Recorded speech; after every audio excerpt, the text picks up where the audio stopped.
SIDAction, ne pas oublier que la maladie se propage toujours. Vidéosurveillance, pour la mairie de Toulouse, c'est oui, mais avec intelligence.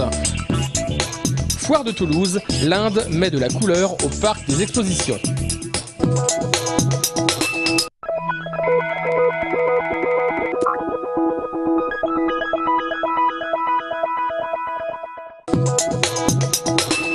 C'est le coup d'envoi aujourd'hui du SIDAction au centre de dépistage anonyme et gratuit de l'hôpital Lagrave. Le nombre de consultants ne cesse d'augmenter.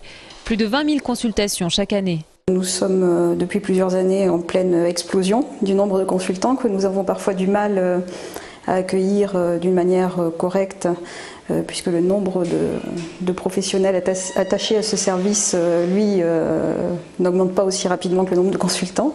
Les populations les plus touchées, en tout cas ici, restent les homosexuels et bisexuels, ainsi que les personnes d'origine étrangère ou migrantes. Midi-Pyrénées est la 4e région en nombre de personnes contaminées.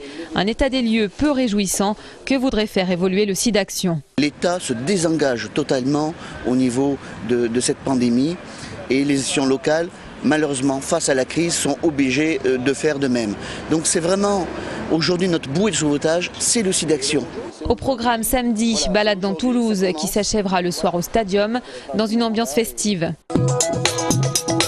La vidéosurveillance fait son retour dans les débats et prochainement dans les rues. Le conseil municipal a voté ce matin la création d'une commission des libertés publiques. Elle sera chargée d'étudier tout projet d'implantation de nouvelles caméras au cas par cas. La ville a aussi adhéré à la charte européenne pour l'utilisation démocratique de la vidéosurveillance et c'est la rue Pargaminière qui pourrait être concernée en premier. C'est que Pargaminière est un endroit où toutes les solutions humaines n'ont pas encore réussi à éradiquer la vente d'alcool dans des moments relativement, je dirais, indus ou qui participent un peu à cette notion un peu d'anarchie qu'il y a dans la nuit dans ces secteurs-là.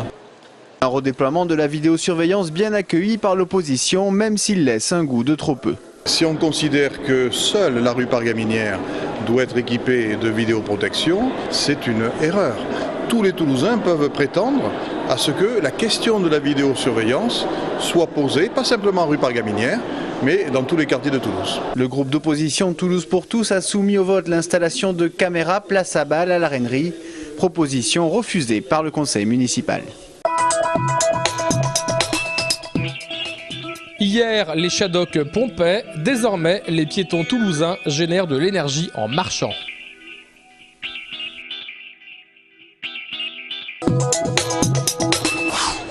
Rassemblement ce matin d'une 50aine de personnes devant l'agence régionale de santé Midi-Pyrénées à l'appel de l'intersyndicale CGT FO Sud et UNSA.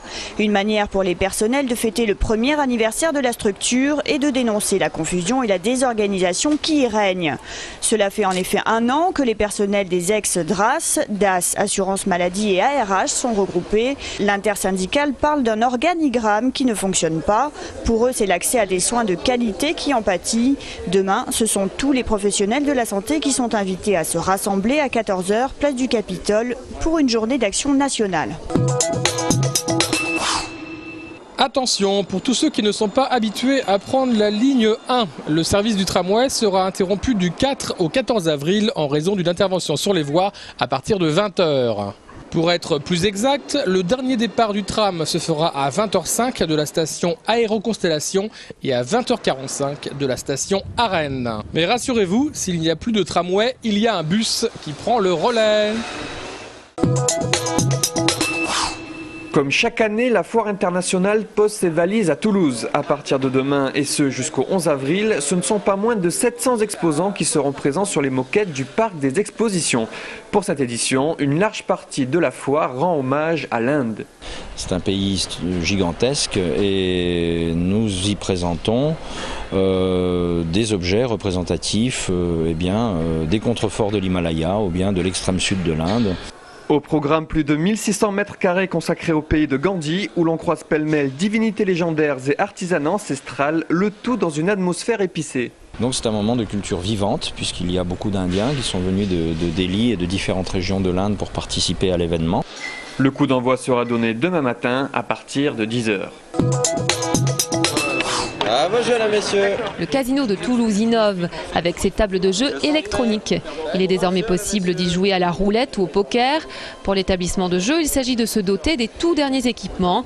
Il faut tout de même compter un investissement de 100 000 € pour une table comme celle-ci. Pour le joueur de roulette, c'est plus de tranquillité et de discrétion devant son écran.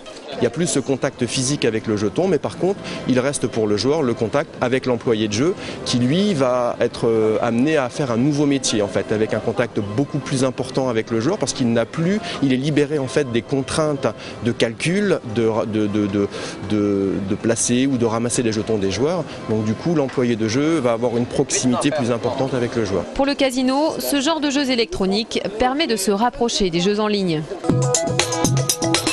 Mabou est l'heureuse maman des Naqueneuil, des doudous pour adultes imaginés et fabriqués par l'artiste toulousaine. Vinyle, feutrine, fourrure, un rien n'habille le Naqueneuil tant qu'il reste tout doux. C'est pas une honte d'avoir sa peluche. Il y a beaucoup de gens qui gardent leur peluche de leur premier nounours, etc., qui les suivent toute leur vie. Donc ça peut être un élément de réconfort. Ou un élément de décoration.